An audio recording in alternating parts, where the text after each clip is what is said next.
বন্ধুরা কেমন আছেন সবাই? আশা করি সবাই ভালো আছেন। টেকনিক্যাল সলিউশন ভিডিও আজকের ভিডিওতে সবাইকে স্বাগতম। তো আজকে আমরা জানাবো আপনাদের কিভাবে বিকাশ থেকে টাচ বাংলা ব্যাংকে টাকা ট্রান্সফার করতে হয়, সেটা আপনাদের আজকে দেখাবো লাইভে। তো আপনাদের বিকাশের যে কোনো পরিমাণ টাকা সর্বনিম্ন 50 টাকা থেকে সর্বোচ্চ 25,000 টাকা পর্যন্ত ব্যাংকে ট্রান্সফার করতে পারবেন টাচ বাংলা ব্যাংকে। তো সেটা করার জন্য আপনাদের এখানে অপশন আছে ব্যাংক টু বিকাশ। এই দেখেন উপরে mobile recharge, pay bill, bank to বিকাশে ক্লিক করবেন।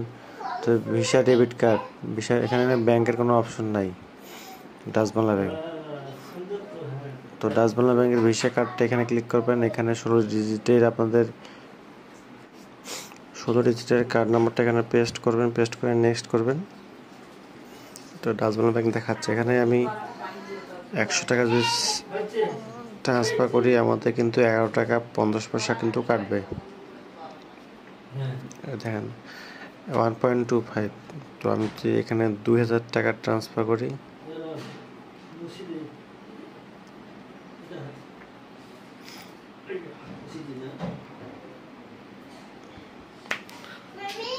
সেক্ষেত্রে 25 টাকা, 12.5 টাকা, 11.5 টাকা করে কাটবে।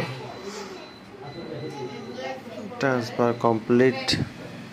10 থেকে 15 মিনিটের মধ্যে যেমন ডাচ বাংলা অ্যাকাউন্টে মেসেজ চলে এসেছে, এখানে 2000 টাকা ডিপোজিট হয়ে গেছে এখানে।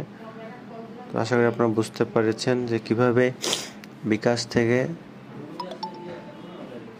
ডাচ বাংলা ব্যাংকের বা যে সকল কার্ডের ব্যাংকের কার্ডের ভিসা কার্ড সেখানে ট্রান্সফার করতে পারবেন।